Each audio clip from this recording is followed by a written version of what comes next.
Hello and namaste friends. Welcome back to my new video. घड़ियों से पहले इंसान कैसे जीता था? घड़ियां मानव इतिहास में अपेक्षाकृत हाल की खोज है।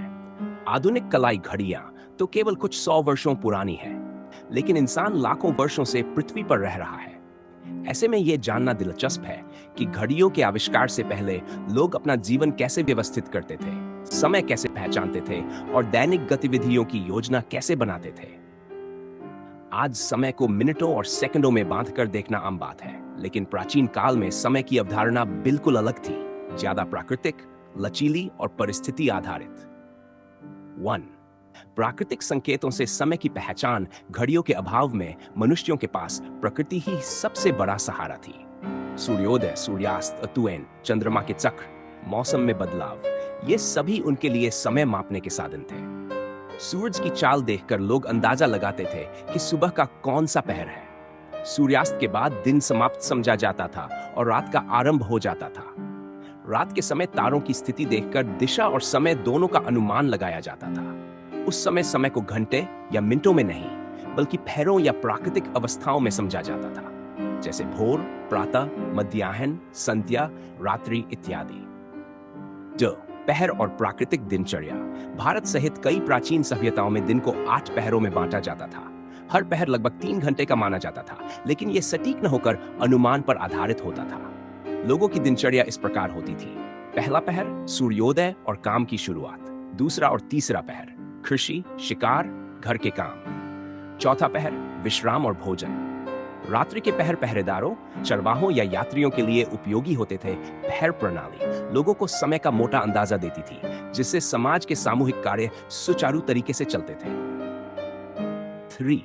कृषि आधारित जीवन का समय निर्धारण। घड़ी की आवश्यकता सबसे पहले तब महसूस हुई जब व्यापार और सभ्यताएं जटिल होने लगी। लेकिन घड़ी से पहले किसान और चरवाहे अपने दैनिक कार्य प्रकृति के अनुसार करते थे। बीज बोने का सही समय हवा, मिट्टी और मौसम के संकेतों से तय किया जाता था।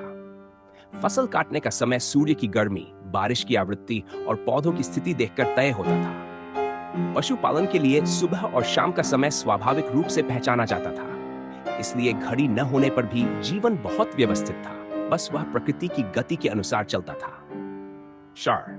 आग और छाया से समय मापना। हजारों वर्ष पूर्व लोगों ने समय मापने के कुछ सरल उपकरण बनाए थे। सूर्य घड़ी, किसी खंबे की छाया कितनी लंबी है, इससे अंदाजा लगाया जाता था कि दिन का कौन सा भाग चल रहा है। जल घड़ी, पात्रों के माध्यम से बराबर गति से गिरता हुआ पानी समय को मापने में मदद करता था। रेत घड़ी, बाद में रेत वाले यंत्र उपयोग में आए, लेकिन ये भी आधुनिक घड़ियों से काफी सरल थे। इन उपकरणों ने समय मापन को थोड़ा अधिक संगठित किया, लेकिन फिर भी लोग सेकंडों या मिनटों की सटीक गणना से दूर थे। सामाजिक गतिविधियां और समय निर्धारण। घड़ियों से पहले जीवन में समय की सबसे बड़ी भूमिका सामूहिक दिनचर्या में दिखती थी। गांवों में ढोल या नगाड़ा बजाकर लोगों को सभा के लिए बुलाया जाता था। मंदिरों, मस्जिदों और गुरुकुलों में घंटी या शंख द्वारा समय बताया जाता था। व्यापारियों को बाजार खोलने और बंद करने का समय सूर्य के आधार पर पता होता था। दूरी और यात्रा के समय का अनुमान भी आधी दिन की दूरी, एक रात की दूरी जैसे शब्दों में होता था। सेक्स, यात्रा में समय की भूमिका। प्राचीन यात्री समय को सूर्य और तारों से मापते थे। रास्ता तय करने के लिए उत्तर तारा दिशा बताता था। दिन में छाया की दिशा से लोग अंदाजा लगाते थे कि वे कितनी दूरी पार कर चुके हैं। यात्राओं को सूर्यास्त से पहले किसी सुरक्षित स्थान तक पहुंचने के हिसाब से प्लान किया जाता था।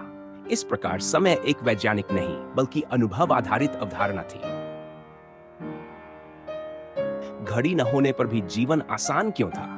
घड़ियां नहीं होने के बावजूद जीवन कठिन नहीं था, क्योंकि लोगों की दिनचर्या सरल और प्राकृतिक थी। आधुनिक दुनिया की तरह तेज प्रतिस्पर्धा और त्वरित निर्णय की आवश्यकता नहीं थी।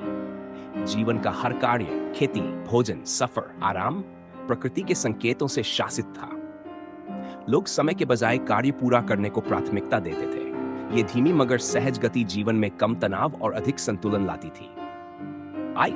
घड़ियों के आविष्कार के बाद बदलाव। जब यांत्रिक घड़ियां आईं, तो समय एक सटीक माप बन गया। उद्योगों में शिफ्ट व्यवस्था, स्कूलों और कार्यालयों का निश्चित समय, व्यापार में मिनटों का हिसाब, परिवहन का समयबद्ध होना, इन सब ने आधुनिक दुनिया को तेज, संगठित और व्यस्त बनाया। निष्कर्ष, घड़ियों से पहले इंसान प्रकृति के साथ तालमेल बैठाकर जीवन जीता था। समय उसके लिए एक सटीक माप नहीं, बल्कि एक प्रवाह था। सूरज, चांद, मौसम और अनुभव के आधार पर दिनचर्या तय होती थी। यह जीवन सरल, सहज और प्राकृतिक लय में बहने वाला था। घड़ी के आविष्कार ने मानव जीवन में क्रांतिकारी व्यवस्था लाई, लेकिन साथ ही समय का दबाव भी बढ़ाया। इस तरह इंसान ने घड़ियों से पहले भी अत्यंत व्यवस्थित और सामंजस्यपूर्ण जीवन जिया। बस वह प्रकृति के अनुसार चलता था, न कि सुइयों के इशारों पर। अगर आपको यह जानकारी उपयोगी लगी हो तो इस वीडियो को लाइक और शेयर जरूर करें, ताकि और लोग भी इसके बारे में जान सकें। अपने विचार और अनुभव कमेंट में जरूर बताएं। हमारे चैनल को सब्सक्राइब करना न भूलें